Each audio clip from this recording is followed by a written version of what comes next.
Naghahanap ka ba ng pangmalakasang food trip na for as low as 59 pesos lang ay may chow fan rice ka na at meron pang iba't ibang toppings na pagpipilian? Ito nga, kakaikot-ikot natin sa mga kalyat eskinita dito sa Tondo ay may naispatan na naman tayong quality at affordable na kainan na tsak inyong magugustuhan. Ito nga yung Johnny Wok na naispatan natin sa Lacandula Street, Corner Wagas, Tondo, Manila. Sa harap lang yan ng Wagas Market na open daily from 6 PM to 1 AM para serbisyo ng kanilang mga parokyano. I-like and follow nyo na rin yung kanilang Facebook page at mag-message na rin kung open sila bago kayo pumunta. Uno nga itong nag-trending sa branch nila sa Longos, Malabon at ngayon finally ay meron na rin sila dito sa Tondo. Oo, nag-trending nga yan mga tol. Paano ba naman kasi 59 pesos lang yung chow fan nila na may toppings na pagpipilian gaya ng 3 pieces steamed siomai, fried siomai at lumpiang Shanghai na lahat ay homemade na sila pa raw mismo ang gumagawa. Yung chow fan with chicken strips naman nila ay 69 pesos na may sauces na pagpipilian gaya ng gravy, buffalo at teriyaki na akin namang napili. At yung chow fan naman nila with lechon kawali ay 79 pesos. O diba? Ang mumura lang. Nung nagpunta nga kami, ang daming customers na waiting kaya namang busy si kuya magluto ng chow fan rice na ang dami ng sahog na inilalagay. Merong egg, ham and mixed veggies at seasoning at kung ano-ano pa with matching pang malakasang performance sa kanyang wok. Ayan, minekos-mekos na ni Insan yan at tinornado pa ni Insan. Grabe na Insan ko na yan ah. Ito nga pala yung mga in-order namin. Chow fan with 3 pieces fried siomai, chow fan with 3 pieces lumpiang Shanghai, chow fan with chicken strips with teriyaki flavor na napili ko, at yung chow fan with lechon kawali.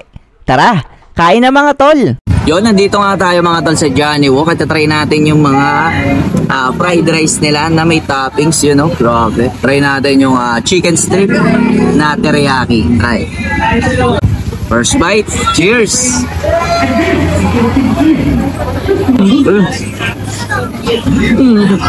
Ang sarap.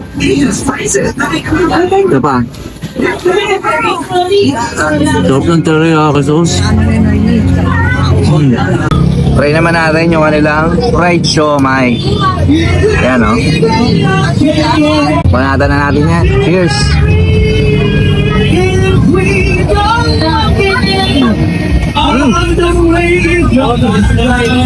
Sarap yung siomai ha. Try naman natin yung kanilang lumpiang Shanghai. Ayan o. May 3 lumpiang Shanghai.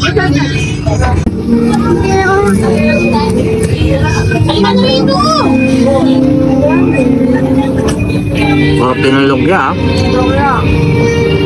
Nanalo. Sarap sa fried rice. Good.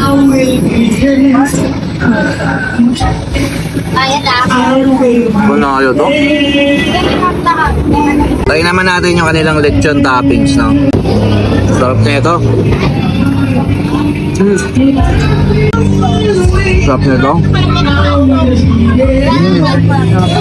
Panalo to. Overall, talaga namang nasarapan kami sa chow fan with toppings nila dito. Kahit nga yung chow fan lang mismo, panalo na eh. Tapos 59 pesos lang meron ng kasamang 3 fried siomai o di kaya 3 lumpiang Shanghai na homemade na gawa pa nila mismo na nagustuhan ko yung lasa. Magdagdag ka lang ng 10 pesos na sa halagang 69 pesos ay may chicken strips toppings ka na ang lambot ng chicken at quality yung lasa ng teriyaki sauce na nasarapan ako. At kung gusto mo palalo ng pangmalakasan ay mag-add ka lang ng 20 pesos dahil sa halagang 79 pesos ay may lechon kawali toppings ka na. Grabe, ang crispy ng balat at ang tender ng laman, panalong panalo. Ang generous din ng serving nila kaya naman dinarayo at binabalik-balikan. Ano, natakam ka ba? Subukan mo na sa Johnny Wok na talaga namang goods na goods.